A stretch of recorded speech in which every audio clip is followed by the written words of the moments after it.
This is Barbara Crampton, and you're listening to Without Your Head. Welcome to the station of decapitation without your head. I'm Nasty Neil. That would make me Terrible Troy. Yes. And joining us tonight, making his third appearance on the show, will be Charles Band of Full Moon Features. It'll be pretty sweet. Really interesting guy. Like him a ton. Yes. I do too. It's going to be pretty awesome. Yes, indeed. You know what? I'm happy that there's no more American Horror Story. I have to watch that bullshit. I think there's only one more Westworld. Yeah, I know. One more Westworld. This might be my favorite show currently on TV. Yep. Just fantastic. It's there's been a lot of big twists on the show. Stuff I didn't expect. Didn't see coming. Yeah, and so there's lots of different ways the show can go. I was a little worried at one point, like, well, how can they make this an ongoing story? But they definitely can. And as this season progresses, you really see how much of a villain the main guy is who runs the whole park. See, I'm not that far along. I think I'm into 4 episodes. It's definitely the best thing he's done, I think, since Sounds of the Lambs. Oh yeah, yep. Although it's always fun seeing him in anything. Oh yeah, but he's like Anthony Hopkins. He was real good as Odin too. I liked him in the Thor movies. Yeah, it's a really great role, and it's really cool absolutely. how they do when they show him in the when he's younger, and I guess they do some kind of computer thing, probably with another actor, and they superimpose like a younger him. I don't know how they do it, but it comes off really well. They don't do it too much, so if you did it too much, you'd probably see through it, but just enough. And former what's his name? Former Robert Mukes, former guest on the show. He plays one of the characters. Mad cool. So I don't know if it's going to be a recurring character, if it was just this one episode, but yeah, only one more episode left. It seems like a fairly short season. And Wait, has it been 10 episodes? Must be. Will this be 10? Maybe. Okay. And I guess it did well because it's been picked up for season 2. But that's awesome. They're saying it probably won't start till 2018. Oh wow! I wonder why so long. I guess it takes a long time to make the show. Yeah, it does look it because it just looks perfect whenever you see any parts of it. Like I love when they're making the androids and stuff. Mm-hmm. Like everything just looks so good in it. Yeah, it's great. So, and I would rather. I know some people are mad. Obviously, it's like you want more of it, but I'd rather they did it and did it well, and it might come out a little later than rushing it out. Then rush it. Yep, you don't want that. And that's always a good thing with shows like on HBO and stuff like that. They'll give a little lenience about like when exactly it comes on. Right. Like The Sopranos was the same way. Oh yeah. Well, even like Game of Thrones, it's not always exact. Mm-hmm. Sometimes like the seasonal, like it'll take a little longer to start, and but as long as they have quality on their finished product, that's fine with me. Exactly. So I think there's only 2 or 3 episodes left of The Walking Dead too for this season. Oh, no kidding. Yeah. Didn't know that. Starting to see a lot of backlash on The Walking Dead, which is kind of mind-blowing to me because I actually think this is one of the best seasons. And the Negan character. And everybody loved it to start with. Yeah, and since then, like the ratings keep dropping, and I see a lot of negative, right on our Facebook page and on Facebook itself. Some of the stuff I can understand. Some of the stuff I think is a little, like, they really want Negan to get killed already, and it's like, well, you have to let things play out. Like, you can't just, have this new villain. He's awesome, and then like immediately kill him. Yeah, that would kind of suck, I think. Yeah, I mean, and people saying like he emasculated Rick, But again, like for basic storytelling, you kind of have to. You can't just have a series of like of victories, never-ending victories every episode for the hero. Yeah, The exactly. hero That would has get to really be, dull. the hero has to, has something to come back from. Otherwise, what? How exciting would that be if it was just he just kicked everyone's ass at every episode? Then you'd have Superman. Yeah, well, even he has kryptonite. Right, right. See here, Annabelle, I believe, is with us. Hey, how's it going? Good, but you do not sound very good. No, Oh. I've been sick for over a week now. Oh, that's too bad. It is. It's a bummer. I thought you It's had a a wicked gypsy bummer. curse. Actually, that crossed my mind because the day it happened, there was an interaction between me and someone else where that person was very unpleasant to me, and Oh, no. I told them maybe they shouldn't do that in a way that included multiple uses of the word fuck. Oh. And yeah, here I am. So Were they a gypsy? no, but she's a right evil fucking horrible bitch that nobody likes. So she'd be like that witch. Did she shoot you like the evil eye? Just she looked at me like she was gonna die. Because people, those people that they're just really just terrible. No one likes them. Like, no one likes them because they're so grossly unpleasant and awful. Oh, yeah. And no one says anything because they don't want to deal with it or they're actually like afraid or whatever. This is that person, and I put up with it, and then decided that's it. And reach a limit. And the world was very proud of me at that moment. They were very pleased. But I don't think she was pleased. No, she looked... I don't know if she was scared or just shocked. Maybe Well, yeah, both. if nobody ever stands up to her, then it's probably shocked, Yeah. at the very least. So was it worth it? Probably, honestly. If I have to just be sick for over a week to have made her feel incredibly uncomfortable about being such a horrible person, then I can live with that. Someone actually that I was just recently trying to get on the show passed away this week, unfortunately. It was Fritz Weaver from the Crate episode in Creep Show. Oh, wow. How old was he? He was 90, so he lived was a 90. life, yeah. Because he wasn't young in Creep Show, that's for sure. No, there's a lot older people in Creep Show. Even at the time. Hal Holbrook is not a very young man. Leslie Nielsen, not a young... That's something that doesn't happen enough in movies. It's always about, like, teenagers or 20-somethings or the broken homes where you've got, like, a 30-year-old parent. There's really not a lot broken home horror movies. I watched a lot of trailers today, and I was like, oh my god, stop this fucking broken home haunted house bullshit. Tired. So they're doing like the Disney thing, just everybody's from a broken home. Seems to be.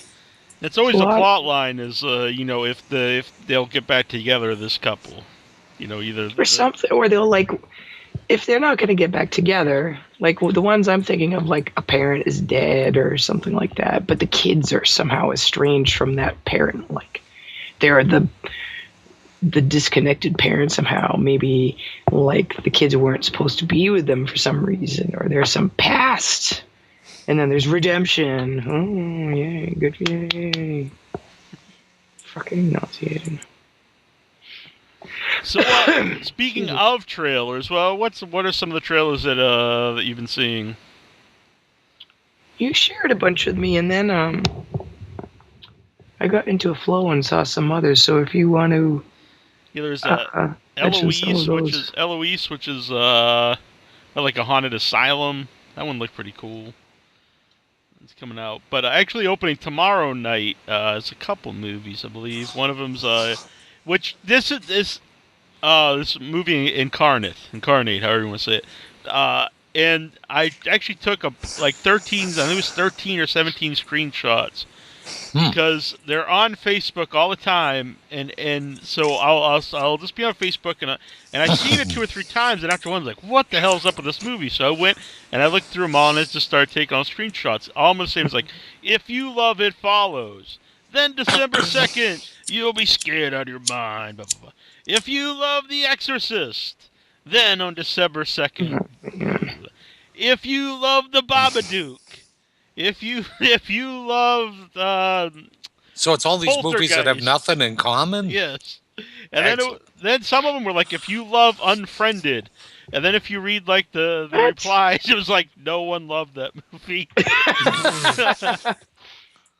If you love any movie, if you've ever loved a movie, then this could be another movie. It'll scare you out of your mind. Did you see anything that seemed good? Like, I didn't get anything. No, from Incarnate. No, it's a WWE movie. Yeah, but you've liked movies before, so you probably will love this movie. Wait, so which one was this? Incarnate. Oh, I didn't even. I started watching so many. I started taking notes. Incarnate. That was a little boy who gets possessed. Yeah, because then it's like the Two-Face. I Frankenstein is like the guy who's the Exorcist. Oh, that doesn't. Oh, doesn't he go inside his mind? Yes, that's how he exorcises you. He goes into your mind. I fight from the inside, like kind of like. Cuts out the middleman. What's funny is this is a WWE produced movie. Excuse me. Is it? Yeah, and so they had a little bit of it on Raw this week. And they're like, oh, and WWE superstar Mark Henry stars in this movie. And so they show this clip, and he's like a bouncer in the club, and I Frankenstein guy just beats the shit out of him. Nice, like, that's awesome. I assume that's his. He jumped in his mind. What chance do you have? I assume that's his the only appearance in the movie, and they're saying like he starred in it. And it made me laugh. It's like 15 seconds of him just getting his ass beat. That you know of. Maybe there's. Well, if he's in more of it, I don't know why that would be the clip. Here he is just getting destroyed by a man half his size. But at least they mentioned it. They put out a lot of horror movies at WWE films, but like they never talk about them on the show. They never talk about any of their movies, do they? No, but then like they have the Soska twins. They don't do this one. They've done several for them, and like so they get a lot of publicity like in the horror community. But the company itself, the wrestling company, like never mentions it. Or if they do, it's almost like they're embarrassed about their movies or something. Well, yeah, because if they do, it's always like making fun of their movies. Like the whole character of the Miz is he's just this delusional guy who talks about being an A-list celebrity because he starred in WWE movies. So like you know this shit if we made these. Yeah, things. Exactly. It's so weird. And then there's another one that just came out that has Bad News Barrett in it, and he quit the company like a few months ago. So they're not like publicizing the film at all. It's like, well, who's that hurting? You're the guys who made the movie. I'm sure this guy doesn't really care. Oh yeah, Barrett's getting paid either way, so he doesn't give a shit. I'm sure. Yeah, it's just really weird because I remember.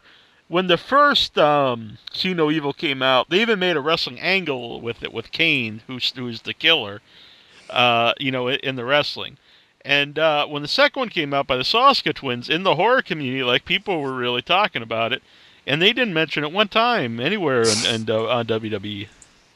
It's very weird. And Kane was in it. Yeah. Do they realize there's a crossover audience? I would hope not. so. Or like, why are they even making these movies if they're not, and putting the wrestlers in them if they're not going to? Because they're intimidated. Because you would be able to interview people. You don't want that. Oh, that's true. Would you be able to interview them if they were not?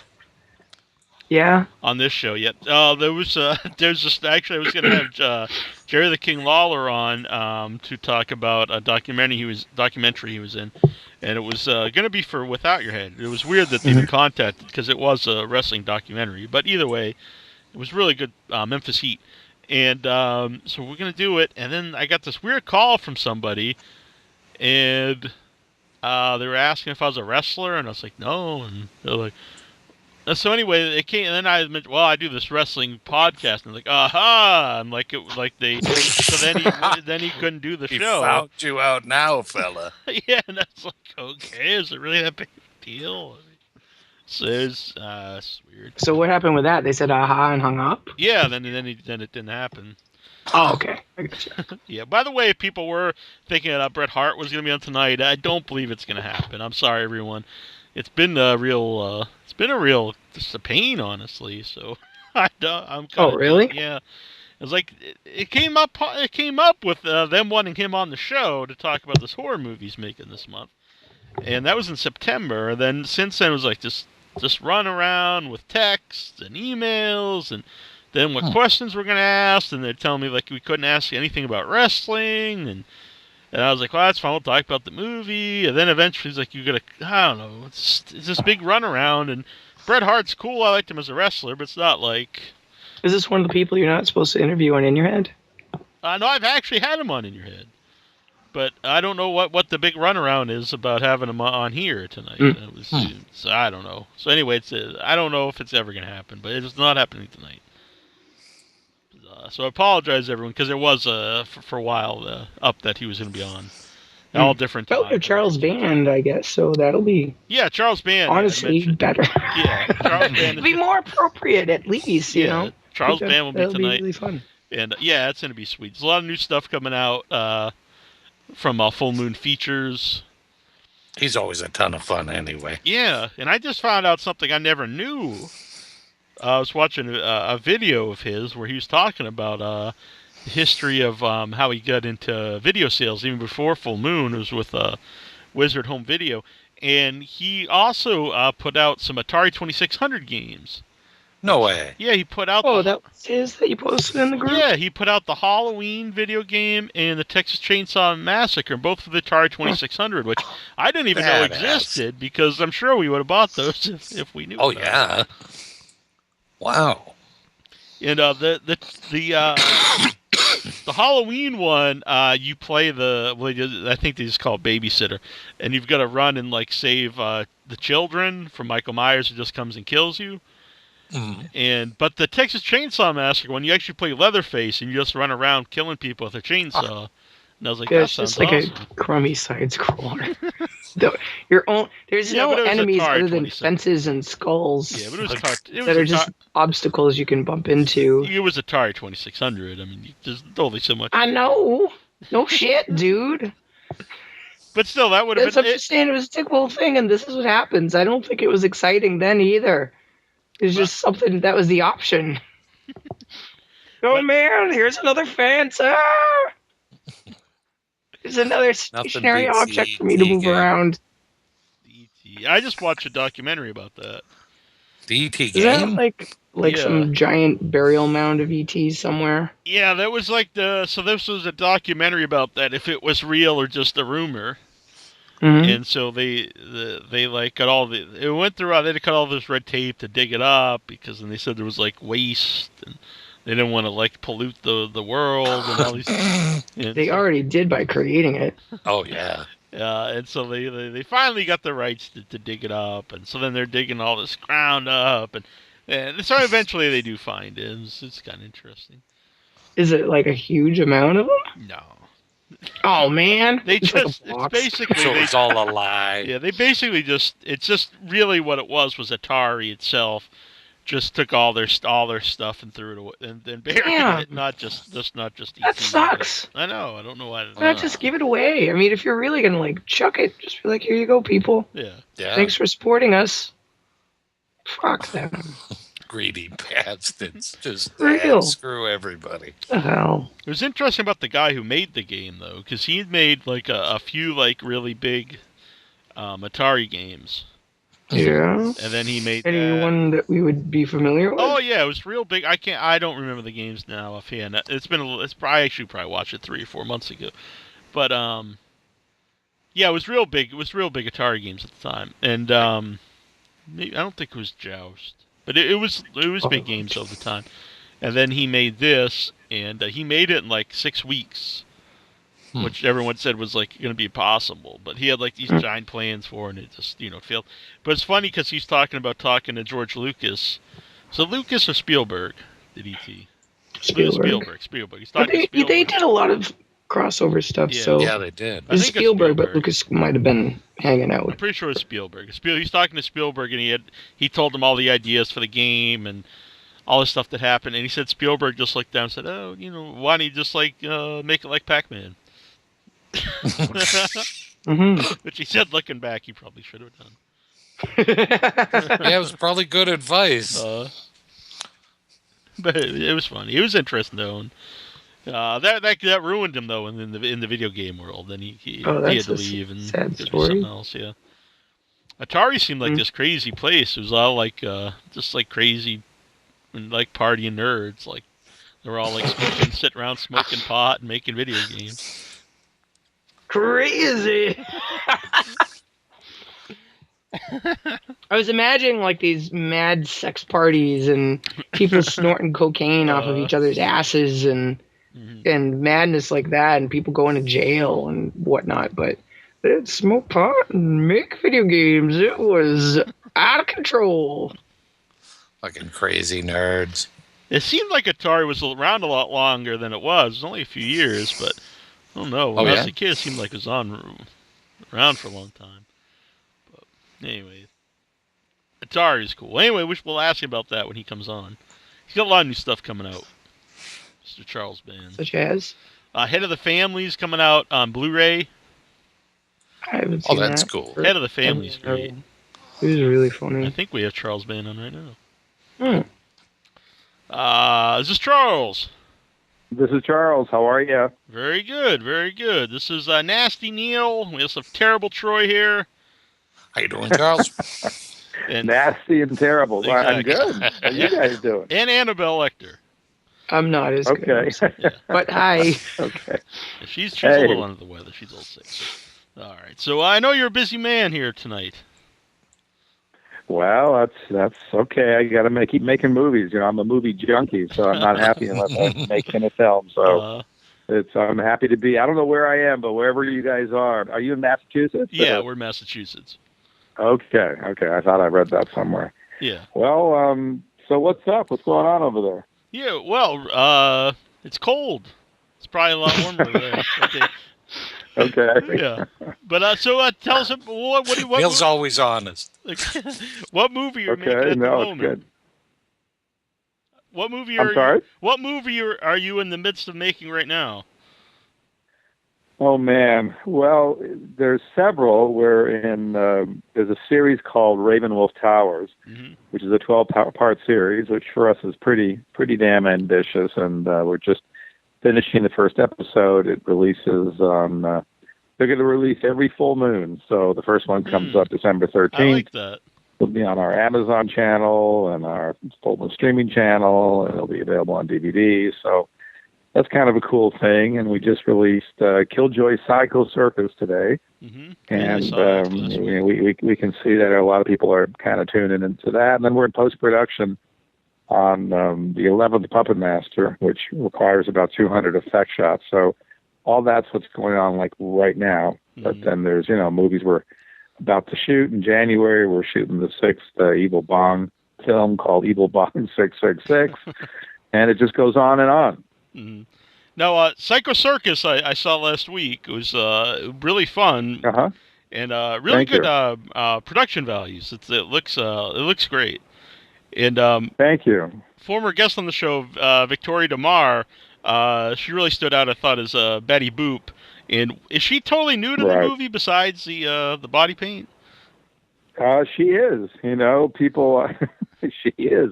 I don't know how else to. I don't know. I can add to that. She is. She likes it that way, and the body paint takes hours, and if you look real carefully, yes, she is not wearing anything. Yeah, because I did a banner of her recently, and I actually had to Photoshop certain parts out so it didn't get kicked off Facebook.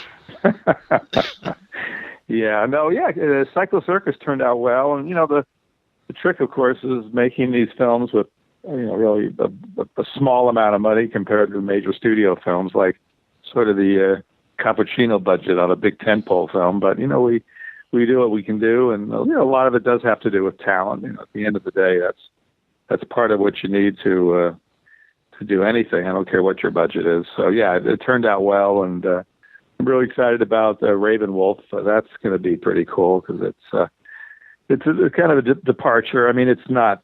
I mean, it is a full moon film, but it's to be able to sort of tell a twisted story in 12 different chapters or episodes is sort of a luxury. So you get to do a lot that you can't do in a 90-minute feature. So are they like hour-long episodes?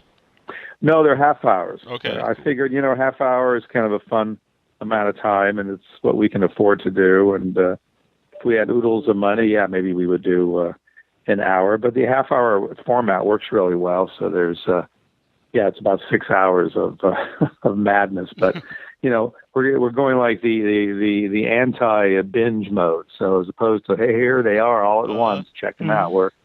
We can't afford that, so we're releasing them, as I said, one a month, and on every full moon. There's something about that, though, watching something where you can't just watch it all at once, where it makes you appreciate each episode more, I think.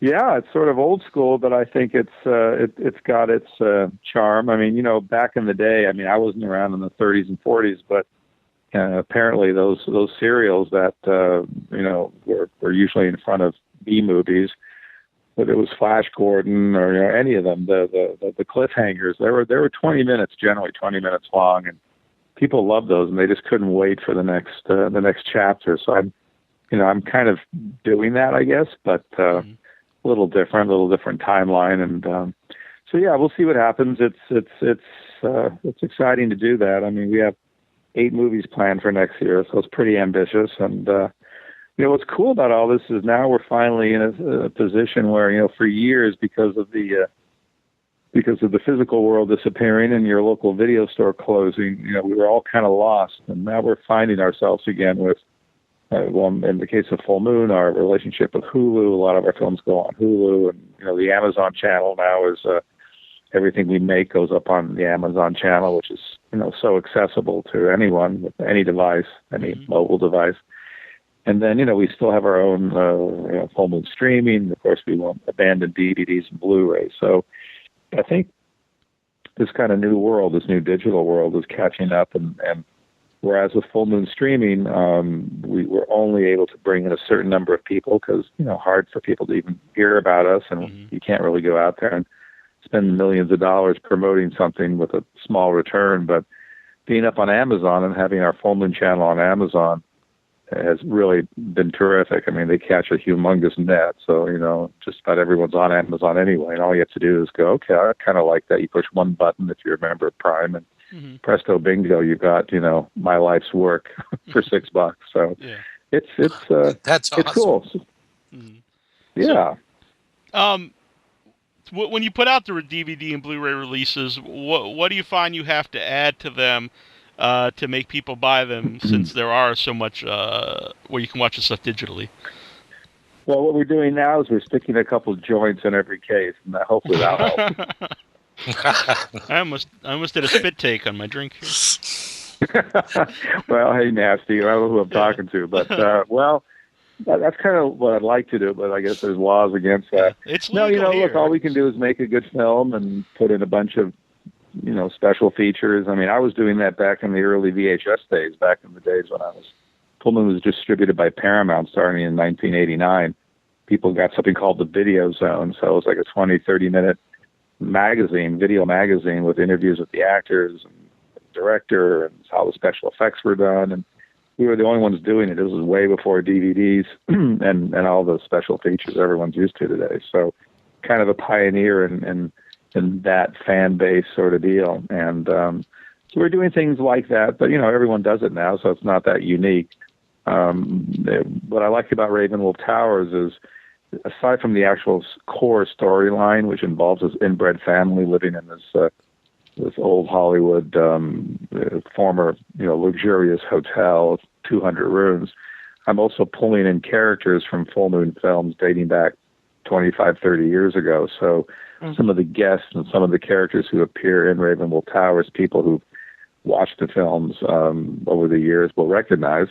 And that's kind of fun to do the crossover thing, which I even did back in the early 90s. I made Demonic Toys, and then I made a film called Dollman. Then I had Dollman versus the Demonic Toys. So all that is something you can do if you're sort of creating your own material. And everyone else, the few people remaining in this business, they don't really make many movies. They acquire films. So they're not genre driven necessarily, and then because they're not making the movies, you can't really do that kind of crossover stuff. So I think at the end of the day, if someone looks at every movie I've ever made, it does feel kind of like it's from the same cut of cloth or weird brain, or they kind of all fit together. So that's one of the things about Ravenwolf Towers. It's kind of cool. So we actually have a sort of a primer on the first episode. If you digitally, if you download it or if you buy the DVD, we've got something called Ravenwolf Origins, where we put together material from some of the past films so people can be introduced to the characters who appear in the new series. So, always trying to do something a little different. Mm-hmm. So just to give us an idea what Ravenwolf Towers is. Like, let's. It's a story. I don't want to say too much. It's kind of cool that. Yeah, especially when it's a half but hour. It's the story of this inbred family, basically, that controls this former hotel that has about 200 rooms. There's actually a building here in Hollywood called the Ravenswood. Kind of architecturally inspired me, and we sort of captured that logo and turned it into our fictitious Ravenwolf Towers. And Ravenwolf Towers, I put a badass in there. So what's cool about it, because it starts around the turn of the century, and it's about this... No, see, I'm beginning to tell you too much. I can't say too much. Inbred family, weird stuff going on, peppered with characters of different Full Moon Films who happen to be summoned. They come there for different reasons, and it's good. It's fun. It's sexy. But my whole inspiration was sort of a Twin Peaks Dark Shadows vibe. That's kind of the feel of the series. So it's a little different than most recent films. And I did a series about a year ago called Trophy Heads, which I'm really proud of. We're going to be doing some more of those. That was also a bit of a different departure. I don't know if you guys have seen it, but that's one I'm really, really happy with, as weird as it is. Mm-hmm. I haven't seen that one. What's the title of that one? Because I'll put it down. I'm sorry? Well, sorry. What was the title for the one you just mentioned? Trophy Heads. Trophy Heads. Yeah, it got great reviews, and it's about this strange kid who's not that young. He's 40 years old. He lives in his mother's basement. He's a crazy fan, and I've met a lot of crazy fans. I love them, but this guy's really nuts because he loves the scream queens of the 80s and 90s, and he's bummed out that they can't, but they are fading away, and no one's really paying any attention to them. So he figures the best way to make them live forever is to slowly abduct them and cut their heads off. Which he does, and he puts the heads on his wall in the basement, and they start talking to him, and then he does weird stuff. So it's a good one, and all the scream queens are real scream queens, people I've worked with. Oh, that's awesome. Bring Stevens and Linnea Quigley and the whole crew. Mm-hmm. Which you recently put out her first movie. It was like I think you renamed it when you released it, but the Cinderella. Yeah, no, not renamed it. It was called Fairy Tales. It was made as Fairy Tales in 70. God, I don't remember, 78 maybe. And she told us she was 21. Turned out she was 16. So luckily, the statute is run, and we're not in the slammer. But she was beautiful, and it was I made Cinderella too. I made that a year or two earlier, and it did really well. So this is another sort of adaptation of well-known fairy tales with just an excuse to show a lot of hot naked people. But by today's standards, it's really retro. You got to be used to a lot of bush to not freak yourself out. The new Puppet Master sets the 11th in the series and discontinues the Nazi storyline. Will it be the final one in that, or will that continue? It is, yeah. It wraps up that trilogy, and then we have big plans beyond that. But I think, I hope it's the best one. I mean, it's hard. It's hard with far less dollars, today to make some of these movies. Where back in the early 90s or the late 80s, there was a lot more money. The local video store and video rental really fueled movies, and that so many independent filmmakers made.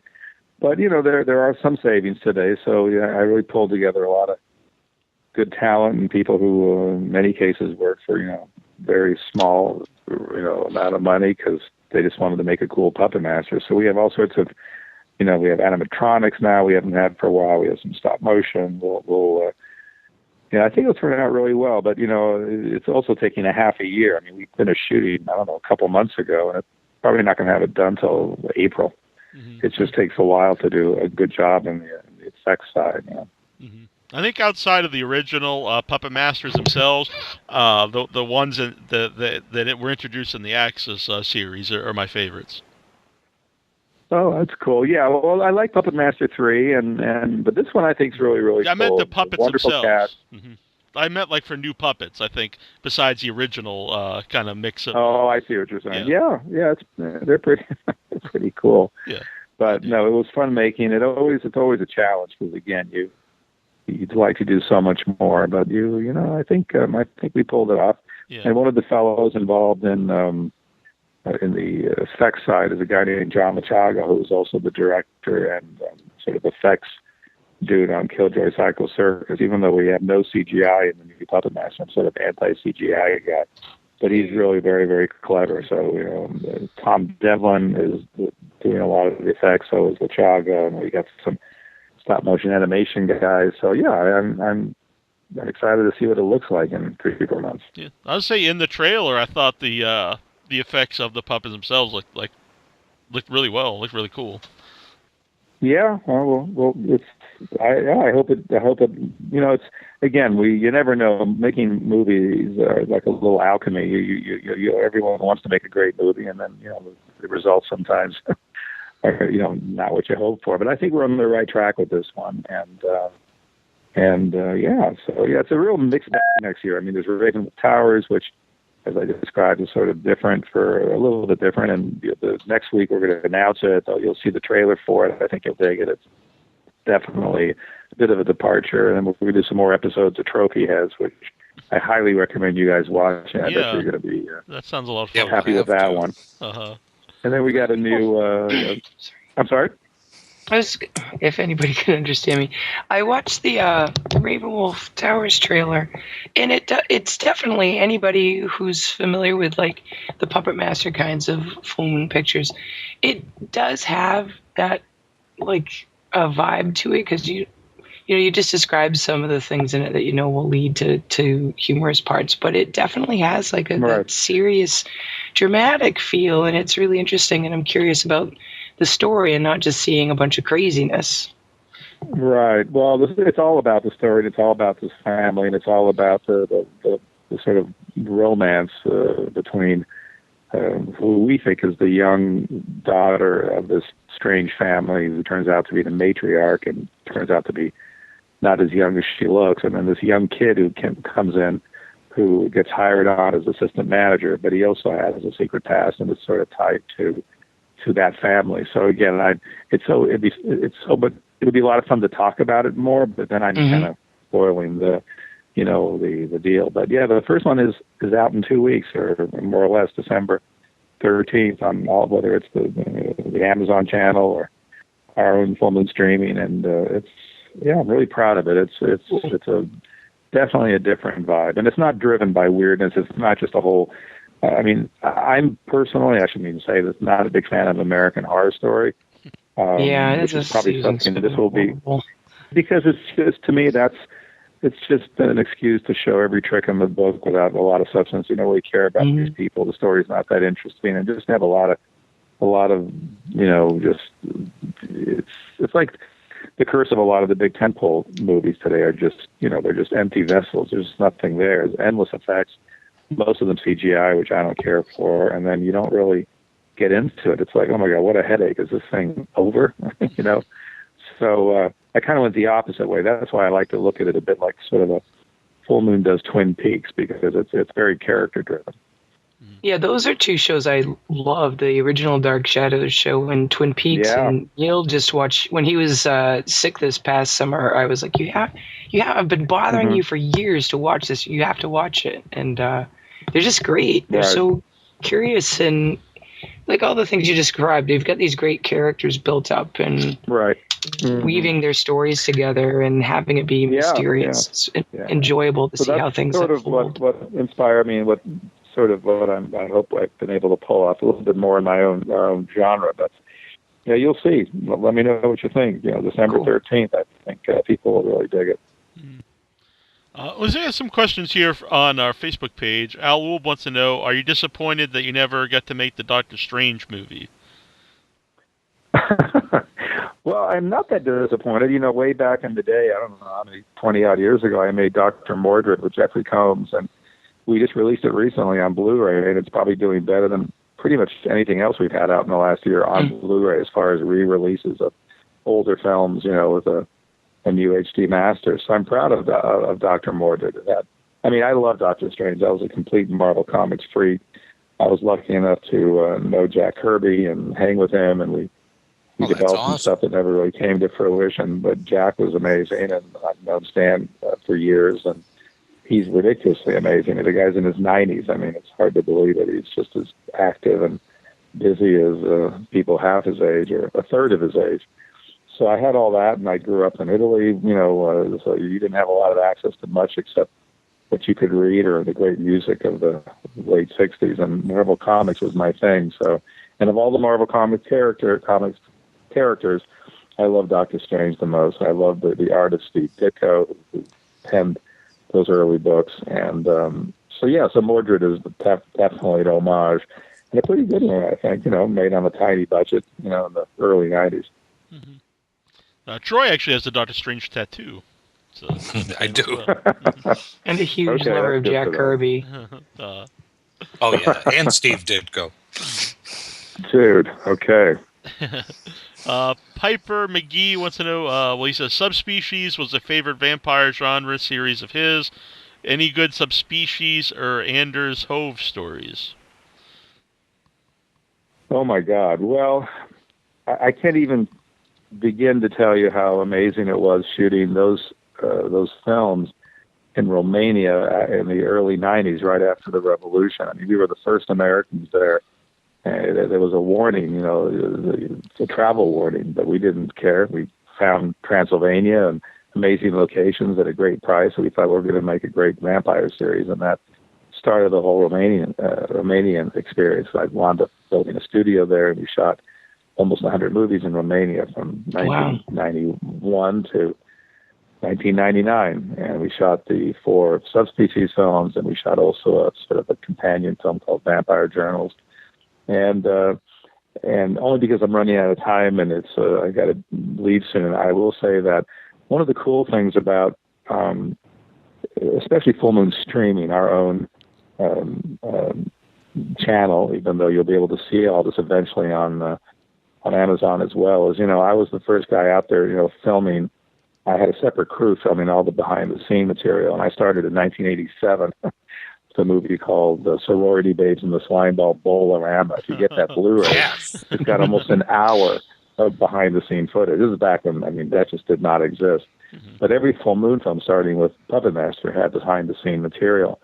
And what's cool about our streaming site is we have all that raw footage out there. So, for instance, when we went to Romania twice to shoot all 4 of the shows, we literally had a separate crew following us around and really looking at what Romania was like right after the revolution, and it was really bleak. Great people and a lot of potential, but a lot of hardships and 1,000 amazing stories, and so much of that is captured on hours and hours and hours of raw footage, which you can just go look on the site. Now, we did a video zone, the making of all the Subspecies shows, and those are also on the site and going up on Amazon. But I actually put up all the raw footage on Full Moon streaming, and it's just I mean, it's so entertaining, and so it's just, I don't even know how to describe it, because it's, I was there, but by today's standards, it's just crazy to look back at. I mean, there were mortar shell holes and buildings in downtown Bucharest. The people were so, I mean, there was almost no food. I mean, there was vegetables that people grew, and I mean, the poor chickens, if you bought a chicken and you were lucky enough to eat one, they were like Biafra chickens. I mean, there was no meat on the bones of the chickens. And I mean, there was just a country that the Ceausescu family, the dictator, during the communist regime, he just sucked that country dry. And so when they killed him and his wife, and basically the revolution took place, we were there like 6 months later, not like 2 years later. Like the place was just crazy. So I mean, there's so many stories of our actors going over there. A few of them who landed and thought, we can't be here. We had some people go back, but most of the brave souls stayed, and of course had a great time, because it's a beautiful country, and it was great to shoot in Transylvania. I mean, this was not a set. I mean, we went to bizarre places in Transylvania, and because at the time the dollar was so strong, and we were the first filmmakers there, we had just about anything.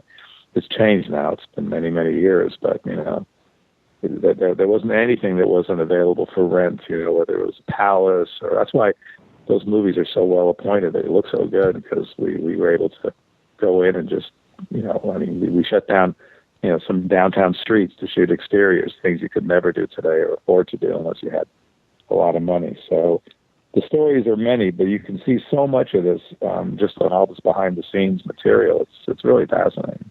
I would watch that, honestly, all on its own. It sounds fascinating. It really sounds like a totally life-changing experience. It was amazing. I've had a lot of that. I'm lucky in that. I mean, I also owned in the 80s the Ex-Pino de Laurentiis Studios. That's where Empire shot most of the movies it's well known for, whether it's From Beyond or Troll or Crawl Space, and there are 1,000 stories attached to that experience. But going to Romania right after the revolution, and as crazy American filmmakers, and setting up shop there, and over the years making over 100 movies, it's a trip. And every one of those movies we covered behind the scenes. So that material is really it's sort of fascinating. And a lot of the movies turned out really, really well too. Happy about a lot of the films we made there. Mm-hmm. Now, you mentioned streaming a few times. What's the website for that? It's fullmoonstreaming.com. Mm-hmm. We'll have the link. Yeah, we're in parity with our Amazon channel, but with Amazon you're going through Amazon, which is great, and they don't quite have it set up where I can put up a lot of raw footage. I mean, we're doing that, whereas Full Moon Streaming, is our own private site. It's been up 2 years. People really dig it, but again, it's you have to kind of discover it. You don't have banners, on the highway about going to visit Full Moon Streaming. So we don't have as many subscribers as I would like, but all the bells and whistles are in there, things that we can't yet put up on Amazon, like, 20, 30 hours of behind-the-scene footage, stuff like that. Mm-hmm. But all the movies, the features, and are up on Amazon, too. It's just, if you want all these extra weird goodies, you got to go to Full Moon Streaming. Very cool. All right. Well, you're a busy guy, and I know you're up late here and stuff, and you had a lot of stuff going on before you came on. I'm not. You guys are up late. I know. We're up late. California, right? Yeah. Oh, I mean, it's dinner time. No, I just have to go to another gig. But listen, I appreciate the time too, and it's funny. I'm just to sort of wrap this up for those listening. When I started in this business, which was a long ass time ago, the craft of making movies and hopefully making good movies hasn't changed. I mean, the technology is different, but it's all about, it starts with a good script and having the talent to, find a good cast. And, there's a lot of steps to making a movie, but that hasn't changed. It's still the same. It's the same process. What has changed is the way people enjoy films and, the delivery system. Because back in the day, it was, we were 35 millimeter. We were the B side of, you have to go to a drive-in or, movies that, theaters that carried B movies, and there are a lot of them, but that's the only way you could see a movie. You couldn't see a movie at will. You couldn't see a movie just because today it's like an embarrassment of riches. You can find movies every which way. You want to see a movie, you can find it. And during 30 odd years of making films and releasing them, most of them direct to video, that was the model. That's how everybody discovered these films. You went to your local video store, and luckily, Empire and then Full Moon, kind of, I guess did well enough by the fans that the label meant something. So I've had so many people over the years say, God, I went to the local video store, and if it was a Full Moon movie, we'd rent it every month to be one and to be really awesome. And all that's gone. I mean, we no longer have that video store experience. People who knew what it was like, they're around, and young people who are into these movies have no clue.